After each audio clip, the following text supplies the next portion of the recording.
Right. Hello, everyone. So as promised, this is kind of uh, a backup recorded lecture for having to miss yesterday's class due to my appointment. I do realize there's some, it seems a little weird doing this on a Friday and uploading it when the class is supposed to be Thursday. So I'm only going to record about an hour today instead of the full 2 hours, and I'll try and find another opportunity to make up maybe 30 minutes here, 30 minutes there, something like that. And as well as just trim the material as needed. In particular, I think I'm going to hold off on section 3.3 until the end of the semester if we have time. So we would normally cover 3.3, but again, just because of missing class on Tuesday, not being able to record anything, and then having the issue yesterday as well, and doing this backup thing, blah, blah, blah. But you get the idea. I don't want to waste any time. The one thing I do want to say is that most everybody did a great job on the test, so that's awesome. You had several days to take that test, so if you didn't, that's it. But yeah, I don't really feel like I need to say too much after that. Your due dates for 3.1 through 3.2 and maybe even 3.3 have been put in my math lab. I'm just having everything for 3.1 and 3.2 due on the 30th. So kind of like I get to finish everything on the 23rd, this coming Tuesday. And then 3.3 would be, I think I have that set as the 2nd, but you'll see those deadlines in my math lab. I'll start talking about test 2 this coming week and what's going to be on that and how it's going to work. Pretty similar to the last one, since that went pretty well. If you haven't submitted your work to me in Canvas, please do so. I do reserve the right to deduct points on problems that I feel are necessary to show work on. So please, please, please, the couple of you who have not sent me your work, please scan, take pictures, however you need to do it, and upload that into Canvas. I don't think I put a deadline for that. And if I did, just let me know. Or if it says that you can submit it late, I'm not going to take points off for a late submission of your work. But yeah, so let's continue where we left off in 3.1. So I'm just going to really quickly pass over what we've done, which was the first derivative test. That's the short way of saying what all this says. It's the first derivative test. The first derivative test says that we can find the peaks and valleys, the local extrema, the local max and local min, whatever you want to give these things names of. Peaks, valleys, local max, local min, your local extrema. By taking a first derivative and setting it equal to 0 or wherever it's undefined. Specifically, the undefined part deals with rational functions, which is in 3.3, which I just said that we will hold off until the end of the semester if we have extra time to go over and cover. For us, it's much more important to discuss the behavior of polynomials than rational functions. And I'm not saying that rational functions have no importance. I'm just saying these are more important, and it's an issue of time now. All right. So in your polynomials can have all sorts of bumps. They can have all sorts of hills and all sorts of valleys. You could have 5 or 4 of these things, or 9, or just 1 of each, or maybe just 1 of one and none of the other. And you can discover this by using the first derivative test, which says take the derivative of the function, find what we call the critical numbers, which is where the derivative is 0 or undefined. So right now we're really just focusing on the 0 aspect. And then you'll use that test point method, which you should be kind of familiar with from pre-calculus. But instead of doing test points in the regular function, you're doing test points in the derivative because you're trying to see when this thing is going up or when it's going down. And we said that a maximum occurs if the derivative is positive to the left and negative to the right. And I'm going to draw these just really quickly and erase the stuff that you can see. So a derivative being positive and then negative means, all right, here's its positive, here's its positive. And then after this point, all of a sudden it goes negative, negative, negative, negative, negative. So again, that's a derivative that's positive and then negative, and it's 0 right here. It is 0 at the peak, and that would be a max. Or if the derivative, this is the second sentence, a minima or minima occur, or a minimum occurs if the derivative is negative, which means it's going down to the left of that point. Then here's our critical number. And then the derivative is positive, so it's increasing to the right. Decreasing, increasing. This one on the left is increasing, decreasing. You have to remember that concept. All right. Oops, too far. All right, so that's our first derivative test. And again, the test points, so let's just say that we had a critical number of 5. We'd want to use test points of something like 4 and 6. Find out what happens to the left and the right in the first derivative. We call it the first derivative test because we need to find the first derivative and plug the test points into the first derivative. And then we did an example right here. So we found our critical numbers to be -2 and 10. We did test points to the left, center, and right of those values. We plug those test points into the derivative, not the original function. And I mentioned that it's easiest to plug it into the factored version because then we don't really care what the numbers are, just whether they're positives or negatives and their products and quotients. And then you can use your sign rules for multiplying and dividing numbers. Positive, negative, positive. So it went increasing, decreasing, increasing. So it went increasing, then the critical number, decreasing, then critical number, and then increasing. And I didn't make this part bend to make it look super appropriate there, but that's not the point. It's just, and I even mentioned that you can do these with straight lines. You could say it's increasing here, then it's decreasing here, and then it's increasing here. That looks like a peak. That looks like a valley. The same concept can be demonstrated with straight lines instead of curves. But again, I don't want to jumble my notes up. So with that being said, let's get into, oh yeah, and we had my famous typo, which my notes had the number right originally, and then I typed something in my calculator wrong. Slightly annoying. So let's get into another example. Where did I put my piece of paper? Oops. There we go. Example 2. This to be in black. And we're going to graph by finding all local extrema. And this will be f of x is equal to, let's go to a simpler one, x squared plus 2x plus 2. And I'd like to point out, someone sent me an email about homework questions being a little different, maybe a lot different than the homework. My opinion is a little, they may have said a lot, that doesn't matter.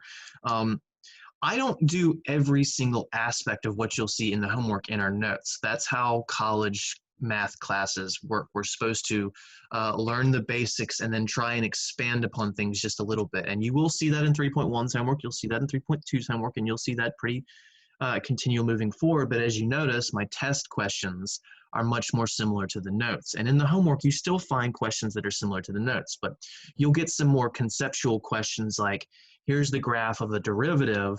What do you think you can say about the regular function? So things like that, or maybe just some A, B, C, D questions that are conceptual. And again, you've got infinite many chances on a question. So there's no reason to not ultimately get that right. Okay, but back to this point. So here's our function, graph by finding all local extrema. We're going to use the first derivative test, so which means we need to find the first derivative. Power rule, bring the 2 out front, decrease the exponent by 1, plus the derivative of 2x is just a 2. I'm going to be going lightning fast through simple derivatives like that now that everyone got A's, B's, and C's on the first test. That was excellent. So there's our first derivative. And then we set this equal to 0 or undefined as necessary. Again, that's for rational functions. Specifically, to set something undefined, that means you're setting the bottom equal to 0. So if you wanted to try any of that, just paper pencil if you look through your textbook. Your rational functions have tops and bottoms. It just means you set the top and the bottom equal to 0 separately. That's what it means by setting it equal to undefined. All right, so we go 0 equals 2x plus 2. Not a lot of crazy intense algebra to have to solve here. Subtract 2 on both sides. I don't even know why I feel the need to show that work. That's -2 equals 2x. And then we're going to divide both sides by the 2.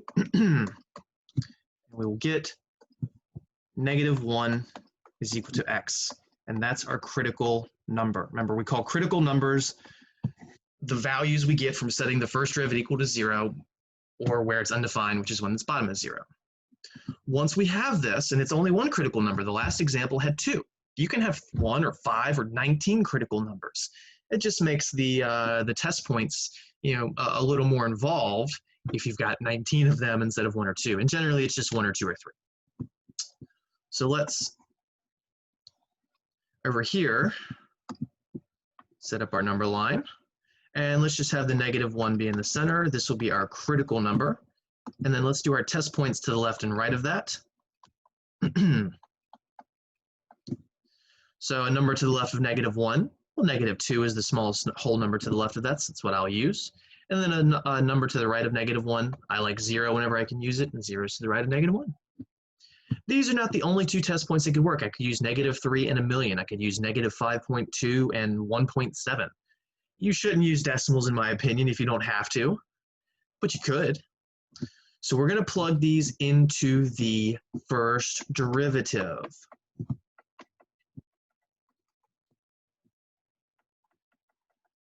So we're going to find f prime of -2. Now I didn't write the factored version of this because it's linear. There's really no need to do that. If you need to, you can, but you're just going to get 2 times -2 plus 2, which is -4 plus 2, which is -2. See, this is a little different than how I did it in the previous example. The previous example, I only worried about the signs because it was factored or written as a fraction. This is not factored, so you do actually need to carry out the math. So if f prime, I didn't give myself enough room there. I just need a little room under the number line part. -2, that was 2 times -2 plus 2, which is -4 plus 2, -2. So that says it is decreasing. The derivative is decreasing. It's going down in that section until you hit the critical number. So from anywhere to the left of the -2 up until you hit the -1, we are decreasing. And you could draw this with a straight line. I went just a little far. Come on. You could draw that with a straight line, like so, or you could draw it bendy, and I prefer to draw it bendy. So this is decreasing, decreasing, decreasing, decreasing, up until we hit that critical number.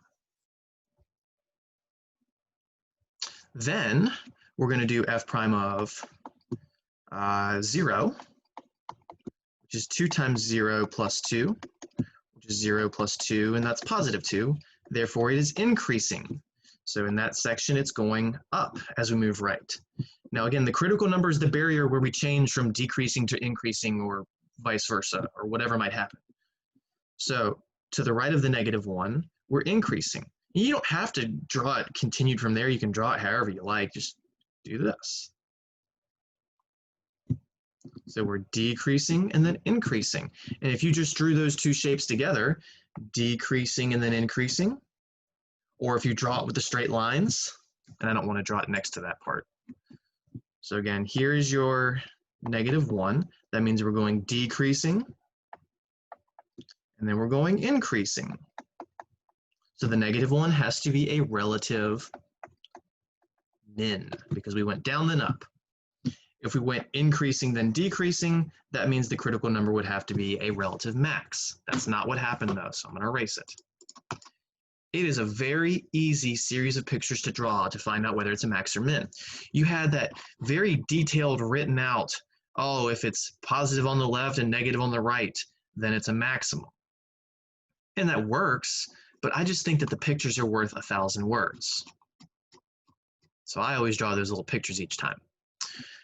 All right, so we know there's a relative min at -1, but we also need to know what is the height, what is the output, what is the min, what is this min, this relative minimum. So we actually have to go to the regular function, find the height at, that's a -1, isn't it? Yes, it is. So f of -1. Well, that function was x squared plus 2x plus 2. So we're doing -1 squared plus 2 times -1 plus 2, which is +1 minus 2 plus 2. The negative and the positive 2's cancel, so the output's 1. So that f of -1 is +1. In other words, we have the point -1, 1. And that point should be a relative min. So that is probably enough to draw our picture. So let's go ahead and set up our graph, set up our axes, make sure you label them. X, Y. We have the point 1 comma, negative 1 comma 1. Let me make sure I get my signs in the correct order. Negative 1 comma 1. So there is our point, and that's the critical number. If you need to write somewhere that it's critical number, you could write it really teeny, Cn if you wanted to. I'm not going to, but you could. Now, around that point, we were supposed to be decreasing, then increasing, decreasing, then increasing. So in the neighborhood of that point, it's supposed to look something like this, basically, going down and then going up. Now, there are no other extrema. Remember, in the first example, we had maybe a relative max here, and then it made it bend to that like that, turn around, and then keep going. That's not what's happening here. This is the only critical number, meaning there's not going to be anything else pulling it back around. There's nothing to say, oh, here's a max and then turn back around. You just keep on trucking. You just keep going up and up and up and up on both ends. So we're decreasing until we hit the negative 1. We're increasing after that. There's our graph. Now, maybe this graph is a little tighter. Maybe it's a little wider. There are lots of different ways you could determine that. You could just find extra function values. You could find f of 0, f of 1. To get a slightly more accurate quadratic, which is actually what we prefer you doing back in pre-calc 1, but in this class, since I only said to graph it based on the extrema, that's it. That's all I need. This is a very atypical example. This one's kind of simple. This is a little too simple for a test, in my opinion. The test problems are going to be more the nature of the previous one, and because of that, we'll do one more like it. All right, example 3. Same instructions, graph by finding extrema. And our function this time is going to be x cubed plus 3x squared minus 9x minus 11. So find the first derivative, f prime of x. Would be 3x squared. Bring the 3 down, decrease the exponent, plus. Bring the 2 down. There's a 3 in front of it, so you multiply. 2 times 3 is 6. Decrease the exponent by 1. Minus. The derivative of a linear term is just the coefficient. And then for the negative 11, the derivative of a constant is 0. So this is our derivative. Now we take this and we set it equal to 0. So we go 0 equals 3x squared plus 6x minus 9. We're not worried about where this is undefined. It's a polynomial. Polynomials are never undefined. If this was a fraction, then we'd be setting the top and bottom equal to 0. Setting the bottom equal to 0 being the undefined values. And then because there's an x squared, we need to factor this as much as possible. You have got to be on your factoring game. No excuses in calculus to not be able to factor. I know I've said that a million times, and I'll keep saying it. So we got a GCF of 3, so we're going to pop that out. Dividing each term by 3 would give us x squared plus 2x minus 3. Then inside, we can factor that even more. The pair of numbers that multiplies negative 3 but subtracts to 2 would be 1 and 3. So we go 0 equals 3 times x1, x3. And then we know they're going to have to be opposites to multiply by a negative, and we know that the larger numbers are going to have to be positive to subtract to a positive. So that means it's a positive 3 and a negative 1. If you get this wrong, the rest of the problem is going to be awful. You're going to have very, very bad information after this point. If you can even just swap these signs, if you say x plus 3 and x minus 1, when you start doing your first derivative test, when you start doing your test values, usually what you'll see, usually, not every time, usually, I'm saying usually around these critical numbers, it goes from decreasing to increasing or increasing to decreasing. Once again, that doesn't have to happen, but it usually does. If you factor wrong, that means your critical numbers are wrong, and you probably won't see that increasing to decreasing thing. It'll probably go increasing, increasing, or decreasing, decreasing, which is probably not what it's supposed to do if it's a polynomial. All right, so we got our critical numbers right. Now we set each of these things equal to 0. So we go 3 equals 0, x minus 1 equals 0, and x plus 3 equals 0. The second and the third are easy to solve. Add 1, subtract 3. I'm not going to show the work this time. You get x equals 1 and x equals negative 3. 3 equals 0. There's no x in there. That is hot trash. You throw it in the garbage. You throw it in the garbage. I don't want to have that stuck on my notes, but that's what happens. 3 equals 0 is a lie. 3 is not 0. So the positive 1 and the negative 3, these are our critical numbers. The positive 1 and the negative 3. So we will make our little number line with those up there. We need a negative 3 on the left and a positive 1 on the right. Make sure they're in the appropriate spots relative to each other. Then we'll make our test points to the left, middle, and right of them. A good number to the left of negative 3 is negative 4. That's our first test point. A good number between 1 and negative 3 would be 0. I always use 0 if I can because it's an easy number to plug in. And a good number to the right of 1 would be 2. Once again, literally millions of options for these test points. They're not the ones you have to use. I'm going to leave myself a little space here so I can show that like decreasing, increasing, decreasing thing, or whatever pattern it has. So now we're going to plug in the test points into the first derivative. So we're finding f prime of negative 4. Now you can use the 3x squared plus 6x minus 9, and you'll have to actually put up with the numbers the whole time. Or you can use the factored version, this 3 times x minus 1 times x plus 3, and get the job done more efficiently, in my opinion. So this is 3 times negative 4 minus 1 times negative 4 plus 3. 3 is positive. Negative 4 minus 1 is negative. Negative 4 plus 3 is also negative. And a positive times a negative is a positive. So it's increasing. Once again, I didn't really leave myself enough room. I can fix this though. Let me just erase this 2. Put it a little higher. Let me erase the 1. Put that just a tick higher. There we go. That'll be good enough. So that says it is increasing. We're talking about the derivative, so it's increasing there. Now, that says until we hit the negative 3, we're increasing. We're going up, whether you draw this as a straight line or a bendy line, a bendy curve. I said that intentionally wrong. So this would represent increasing. Now let's do in the middle, the 0, f prime of 0. What's 3 times 0 minus 1 times 0 plus 3, which is a positive times a negative times a positive. 3 is positive, 0 minus 1 is negative, 0 plus 3 is positive. And that is a negative. So therefore, it is decreasing in the range of the 0 between those two critical numbers, whether you draw it as a straight line or if you draw it as a curve to represent that you're decreasing. Like I said, you don't have to show them connecting all smoothly like the graph is probably going to do. You can have it kind of disassociated like this. And then finally, the derivative at 2.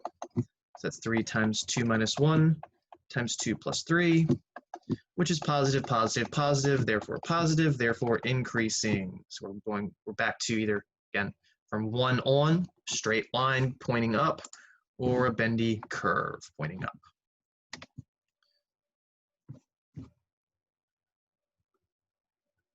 So if here is your negative 3, we're increasing to the right, to the left of it, excuse me. We're increasing to the left of it, increasing to the left of it, and then we're decreasing after that. So that means in that region, that has to be a max. If this is the point that's your 1, to the left of the 1, to the left of the 1, not over here, just immediately to the left of the 1, we were going down, we were decreasing.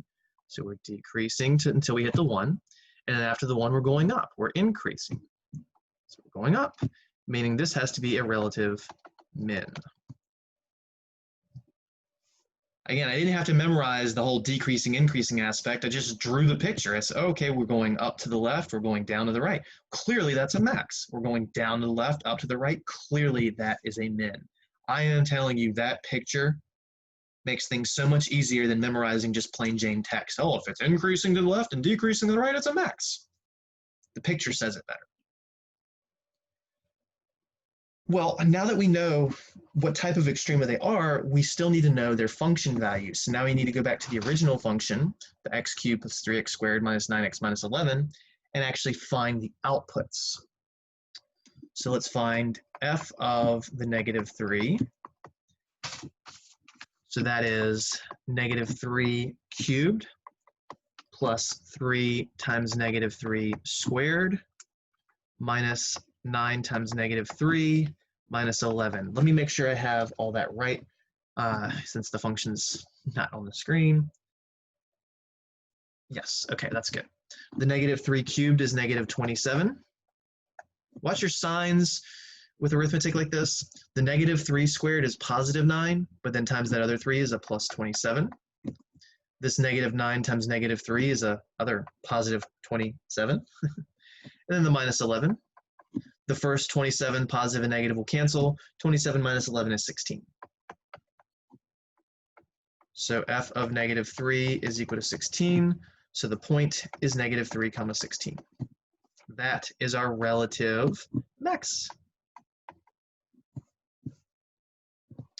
When we do our f of positive 1, that's 1 cubed plus 3 times 1 squared minus 9 times 1 minus 11, which is 1 plus 3 minus 9 minus 11. 1 plus 3 is 4. 4 minus 9 is negative 5. Minus 11 is negative 16. So the function value, f of 1, is negative 16. So our point is 1 comma negative 16, and that's our relative min. Now again, relative extrema are relative only in that very, very small area. These outputs could have actually been swapped. This first point could be negative 3 comma negative 16, and it could be a relative min. And this could be 1 comma positive 16, and it could be a relative max. And you might think, how's that possible? How could the negative 16 be a max and the positive 16 be a min? Again, we're only talking locally. Remember, you're putting your nose to that point, and you can only see just barely around it. So no, a relative maximum does not have to be higher than a relative minimum. It is for this problem, but it doesn't have to be that way. Again, I'm just really quickly spitballing. You could have a relative maximum that's down here.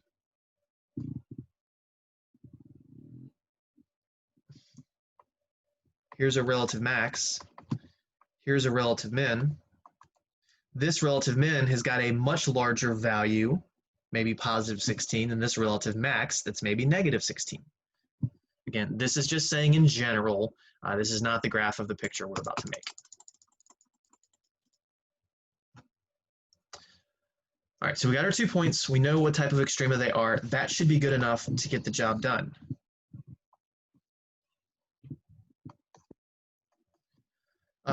So our heights need to go pretty high, up to 16 and negative 16. Let's just go in even numbers, 2, 4, 6, 8, 10, 12, 14, 16. 2, 4, 6, 8, 10, 12, 14, 16. The x values, we got 1 and negative 3, so we don't really need to go very far out on that. 1, and then 1, 2, negative 3. So we got negative 3, 16. That's left 3 up 16. There's our relative max. We got 1 comma negative 16. Let me just put that on the other side so it's not in the way. That point would be there. And remember, you are more than welcome to put as a little reminder relative max, relative min with these things if you think that would help you get this picture. So remember, the relative extrema tell you what it looks like in that region. So if it's relative max, it has to be going down on both sides of that relative to it. Again, I'm not saying it's decreasing on both sides. I'm just saying both sides point down, which makes it increase to the left and decrease to the right. Then over here at the relative min, both ends have to be pointing up around it because it's going to go decrease then increase. That is all you need to paint this picture. You just then, because there's no more extrema, that was weird, because there's no more extrema, you don't have to worry about bending. I don't have to worry about bending over here or anything like that. You just keep approaching the same direction. So clearly I need to connect the relative max to the relative min. So we do so as best as we can to make that kind of look like a polynomial.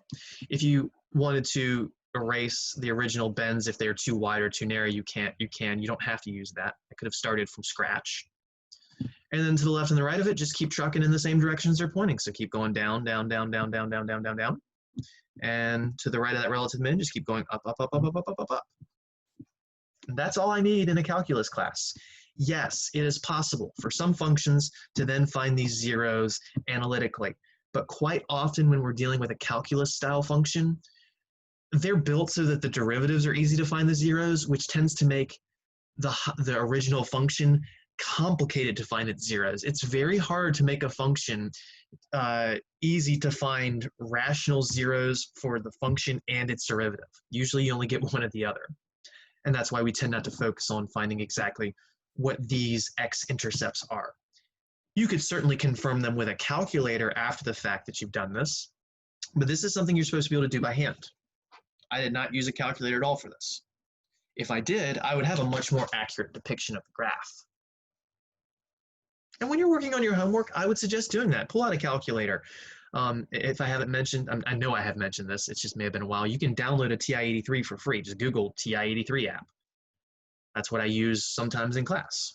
In fact, there it is, virtual TI-83. Let's see if this agrees with what we have. Y equals, and this was x cubed plus 3 x squared minus 9x minus 11. Graph. That looks pretty good. You can't see exactly where these peaks and valleys are because we're zoomed in a little too much, so you can change your window, you can change your zoom, you can just go down to zoom out. I know these peaks are 16 and negative 16, so let me just change the y minimum to negative 20 and the y maximum to positive 20. And there we go. That is a dang good sketch just based on 2 points.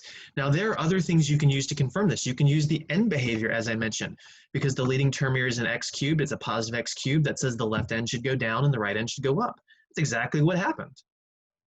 You can also talk about the maximum number of turning points. That was something we had in pre-calc 1, where if you have a third degree polynomial, you can only have 2 turning points. The turning point is always 1 less at most. It doesn't guarantee it, but it says it's a maximum number of turning points. What are turning points? They're the extrema. The relative max is a turning point, the relative min is a turning point. There's 2 of them, so we don't have too many. If I had ended up drawing something like this, that would have 1, 2, 3 turning points, and that's too many because of the x cubed. If it was an x to the 4th, we could have 3. Oops. There we go. All right, so 10:30. What time did I start? About, I think I started at 9:50. This thing would tell me how long I've been recording.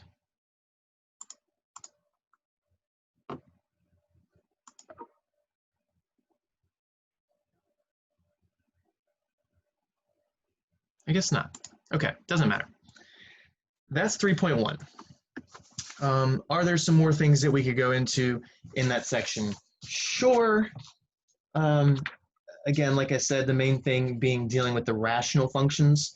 But what I think is kind of weird is they try and have you graph rational functions this way in 3.1, but they don't actually have an official section on it until 3.3. Textbook is not set up that well, in my opinion, because of that. So in the homework, I actually deleted all of those in case we do come back to 3.3. But again, it's not really something you're going to have to worry for now. It wouldn't be on the test. It won't be in the homework. If it is, it was an accident. I was pretty sure I deleted them all. I double checked. So with that being said, let's start our discussion on 3.2. Open up a New file. Hopefully this thing doesn't crash. In fact, let me close the 3.1 document. Maybe that'll help. And this will be 3.2. So 3.1 was the first derivative test. 3.2 is the second derivative test.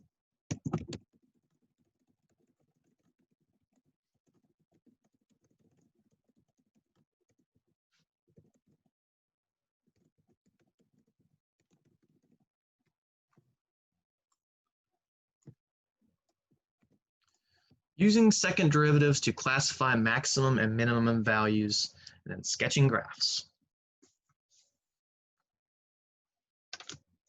So the first derivative test is called the first derivative test because you use the first derivative and test points to find your relative extrema. The second derivative test is called the second derivative test because you use the second derivative and test points to find your local extrema. Do you see how the names tell you everything about it? Well, we need to know exactly why and how we can use second derivatives to find maxes and mins. After you've actually done the first derivative test, I feel, and practiced it, I feel like most people are able to really make sense of it. It makes sense because increasing, decreasing, you're going up and then down. That makes you have a little peak. It's a relative max. So it makes sense to look at the first derivative, to look at how the slope is changing, because we're getting used to seeing slopes go from positive to 0 to negative, or from negative to 0 to positive. But believe it or not, you can actually talk about the change of the change. Remember, that's what second derivative means. First derivative is the change of the function. The second derivative is the change of the change. And it's a little more convoluted sounding to wrap your head around, but we can use second derivatives to get this same job done. So that's what we're going to talk about. And to introduce the concept, we talk about what's known as concavity. Let's see. Concavity, I don't need a colon, shows how a function's graph curls or bends. Functions can be concave up, concave down, or have zero concavity. It's kind of it's kind of funny that we have the word concavity in calculus, because in the dentistry world, calculus deals with the gunk between your teeth, and the word cavity, with cavity. I don't know, I just think it's kind of funny how these people chose their words. I'm not much of a linguist expert, and I said that funny intentionally. So I know how some roots of words relate, but I don't know them all. I don't know exactly how concavity meant to be related to math and dentistry, but it's there. Either way. So functions, just like your derivatives, your slopes can be positive, negative, or 0, your concavity can be positive, negative, or 0. So concavity has everything to do with the second derivative.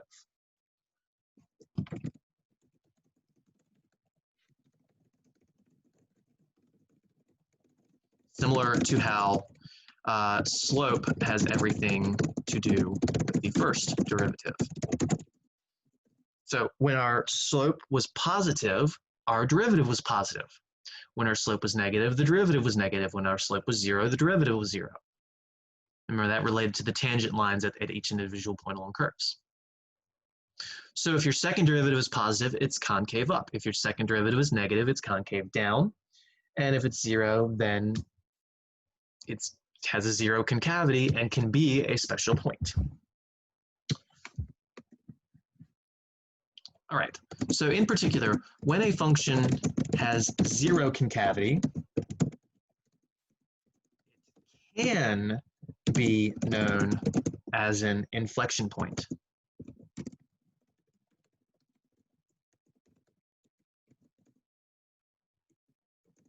This occurs when switching from concave up to concave down, or vice versa. So if you have the second derivative, sorry, let me not get too specific. If it goes concave up, 0, and then concave up, that's not an inflection point. If it goes concave down, then 0, then concave down, that's not an inflection point. It has to switch. Kind of like to get a relative max, you have to switch from increasing to decreasing. To get a relative min, you have to switch from decreasing to increasing. It's all about changing from one thing to another. So concavity, inflection points kind of feel like relative extrema, but dealing with a second derivative instead of a first. In particular, concave up looks like an upward-facing parabola.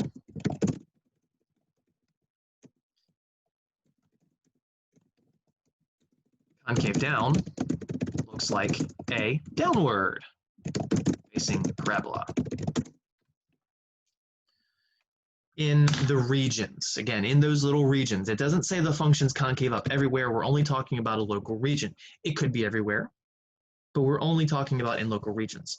So when you're concave up, that means in that region, it looks like this. When you're concave down, it means in that region, it looks like this. And I will draw a demonstration of an inflection point in a few minutes, don't worry. So concave up means we're bending up. This is bending up. Concave down means we're bending down. So you have these U-like shapes, and they're either facing up or down. If it's facing up, facing down, concave down. So I'm going to draw something, and I'm going to erase it after the fact. Let me draw a whole bunch of tangent lines to show you the relationship between the first and second derivative. So here is a tangent line, here's a tangent line, here's a tangent line, here's a tangent line, here's a tangent line, here's a tangent line. As you're moving along this, these slopes of these tangent lines is getting bigger and bigger and bigger.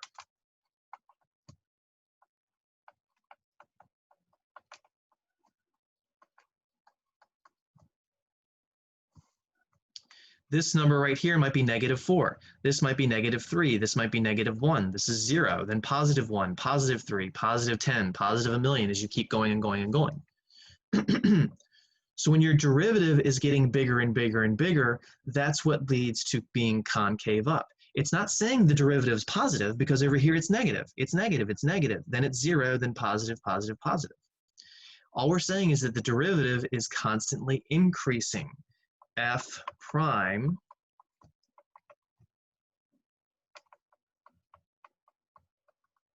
is increasing. Wherever you're concave up, your derivative is increasing. Wherever you're concave down, flip the script. We start out with a positive slope, maybe +3, then maybe +2, +1, 0, -1, -2, -3. Your m is getting smaller.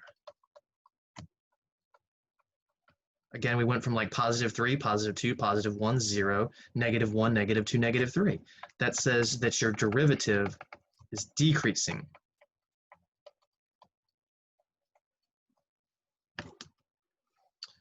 All right. So I said something earlier about the second derivative being +0 or negative. Let's actually put that into words on the screen for you to copy down for good notes. If f double prime of x, that's a second derivative. You zoom in just so you can make sure you can see that there's 2 of those. That is a second derivative. There's 2 of those little marks. If your second derivative is positive, that says it's concave up. If your second, see, here's the first derivative, here's the second derivative. If your second derivative is negative, then it's concave down. I want to capitalize the U and the D just because, no reason really, just makes it look better. And if your second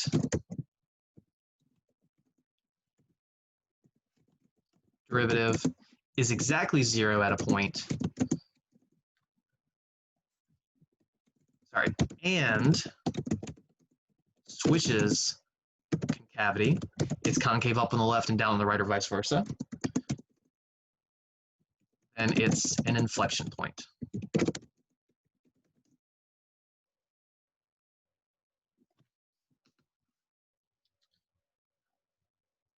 So let's draw what an inflection point can look like. We have to switch concavities. We have to go from like an upward facing parabola to a downward facing parabola. So here is me drawing something that's concave up, and I'm going to stop right here, and then I'm going to draw something that's concave down. Now, you would normally have this be the same color, but I just really want to be emphatic with this. And then I'm going to switch this to concave down. Now let's just say that it keeps going on each of the ends. It doesn't have to. Let's just say that pattern continues. Again, it wouldn't have to. So this point right here, so again, the blue represents concave up because if you just look at the blue, if you don't look at the red, that's an upward facing parabola, so that's concave up. If you only look at the red, that's concave down. You got that downward facing U. But at some point, it's changing. So right there, we're switching from concave up, cup, to concave down. So that point where it switches from one to the other, that is our inflection point.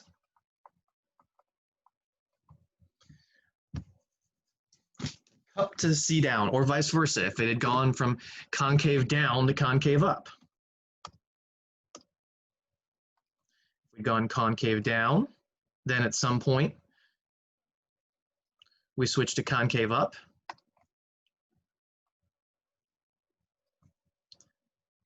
There's a point somewhere in between these regions, which you can analytically find by finding the second derivative. This would be your inflection point. I'm just going to write IP this time for inflection point. To the left, it's concave down. To the right, it's concave up.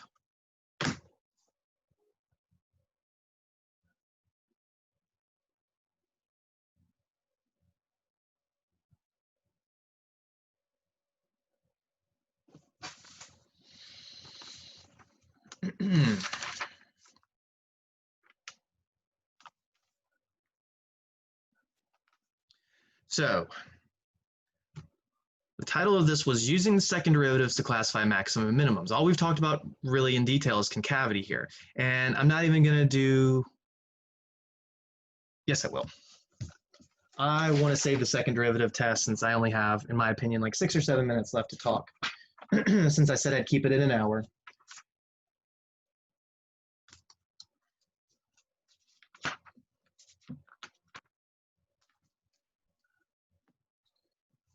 Sorry.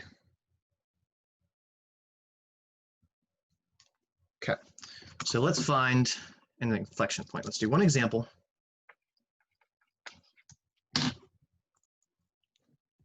Find any points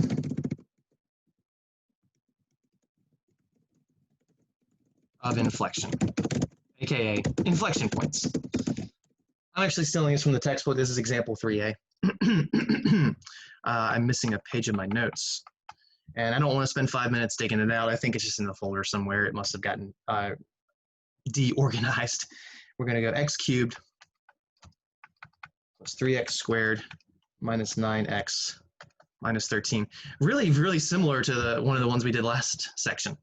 But we're finding the inflection points, not the critical numbers, not the extrema, just the inflection points, which means we need to find f double prime of x. So f prime of x, the first derivative, that would be 3x squared plus 6x minus 9.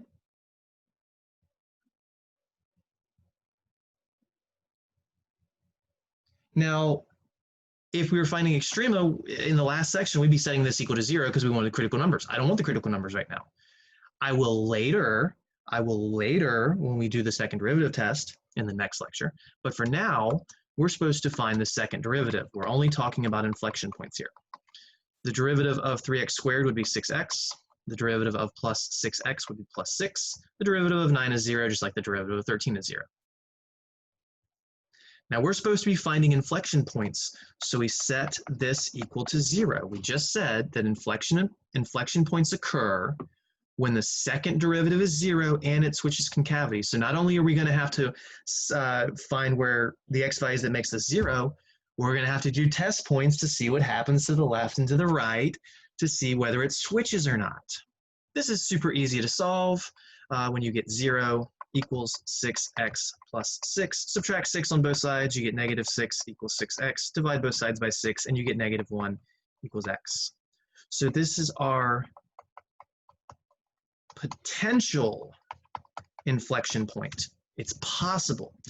We don't know until we do a test point process. Excuse me. So here's our negative 1. That's our possible inflection point. And if you want to abbreviate that PIP, possible inflection point, you can. But I'm just going to label our test points to the left and the right. So a test point of a number to the left of negative 1, maybe negative 2. And to the right of negative 1, maybe 0. Those would be good. So we're going to plug those into the second derivative, not the function, not the first derivative, the second derivative.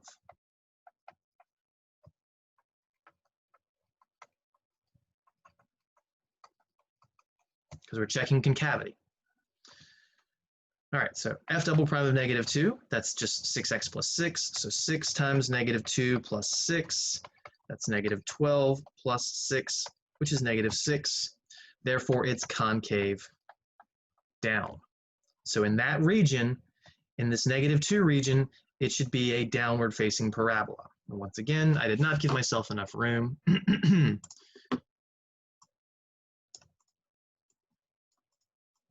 Someone told me I can move stuff, but it always moves really funny like that. I can't ever just get a small region to move. So that's kind of unfortunate, but it is what it is. So in that region, it's concave down. Again, in that region, it looks like this. In the region of the negative 2, when it gets to the negative 1, it might be changing. It might continue that, it might change. So let's find out what happens to the right. F double prime of 0, so that's 6 times 0 plus 6. Well, that's 0 plus 6, and that's positive 6. Positive means it's concave up. So in that region, it looks like an upward facing parabola. So here is the point, wherever that point is, I don't know exactly the height, but here's the negative 1. To the left of it, it looks concave down. To the left of it, it looks concave down. So again, this is not, I'm not drawing this. This is not what I'm drawing. To the left of this point, it looks concave down. So it should look like this to the left of that point. Because we are concave down to the left of the negative 1, where the negative 2 is, where the negative 3 is, where the negative 5 is, the negative 1,000,000 is. To the right of it, in fact, let me switch colors. Let me just do this with like a green for emphasis. So to the right of that point, it should be concave up.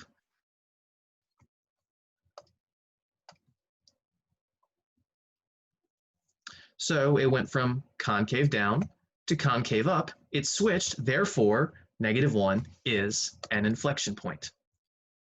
So because, no underlining, concavity switched at x equals negative 1.